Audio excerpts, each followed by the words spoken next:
Lecture du livre d'Isaïe. Dieu mon Seigneur m'a donné le langage d'un homme qui se laisse instruire, pour que je sache à mon tour réconforter celui qui n'en peut plus.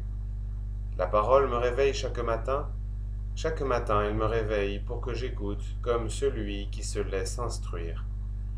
Le Seigneur Dieu m'a ouvert l'oreille, et moi je ne me suis pas révolté, je ne me suis pas dérobé.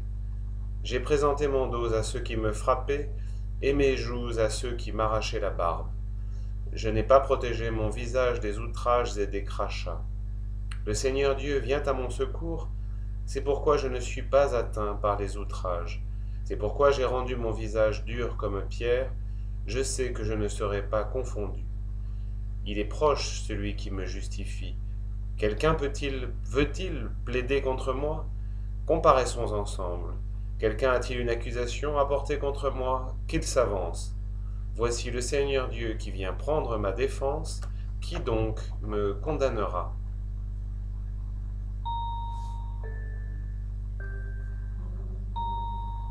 Dans ton grand amour, mon Dieu, fais-moi grâce.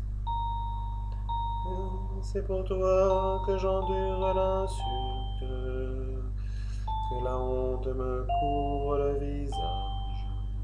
Je suis un étranger pour mes frères, un inconnu pour les fils de ma mère. L'amour de ta maison m'a perdu, on t'insulte et l'insulte retombe sur moi. L'insulte m'a broyé le cœur, le mal est incurable, j'espérais un secours, mais en vain. Des consolateurs, je n'en ai pas trouvé, à mon pain ils ont mêlé du poison. Quand j'avais soif, ils m'ont donné du vinaigre, mais je louerai le nom de Dieu par un cantique. Je vais le magnifier, lui rendre grâce. Les pauvres l'ont vu, ils sont en fête. Vie et joie à vous qui cherchez Dieu. Vie et joie à vous qui cherchez Dieu. Car le Seigneur écoute les humbles. Il n'oublie pas les siens emprisonnés. Louange à toi, Seigneur, Roi d'éternelle gloire. Salut, ô Christ notre Roi, obéissante au Père, comme l'agneau vers l'abattoir, tu te laisses conduire à la croix. Louange à toi, Seigneur, Roi d'éternelle gloire. Évangile de Jésus-Christ selon saint Matthieu. L'un des 12 apôtres de Jésus, nommé Judas Iscariote, alla trouver les chefs des prêtres et leur dit: « Que voulez-vous me donner si je vous le livre ?»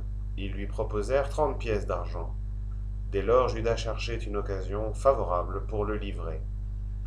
Le premier jour de la fête des pains sans levain, les disciples vinrent dire à Jésus: « Où veux-tu que nous fassions les préparatifs de ton repas pascal ?» Il leur dit: « Allez à la ville chez un tel et dites-lui: le maître te fait dire: mon temps est proche, c'est chez toi que je veux célébrer la Pâque avec mes disciples. » Les disciples firent ce que Jésus leur avait prescrit, et ils préparèrent la Pâque. Le soir venu, Jésus se trouvait à table avec les 12. Pendant le repas, il leur déclara: « Amen, je vous le dis, l'un de vous va me livrer. » Profondément attristés, ils se mirent à lui demander l'un après l'autre: « Serait-ce moi, Seigneur ?» Il leur répondit: « Celui qui vient de se servir en même temps que moi, celui-là va me livrer. Le Fils de l'homme s'en va, comme il est écrit à son sujet, mais malheureux l'homme par qui le Fils de l'homme est livré. Il vaudrait mieux que cet homme-là ne soit pas né. » Judas, celui qui le livrait, prit la parole. « Rabbi, serait-ce moi ?» Jésus lui répond: « C'est toi qui l'as dit. »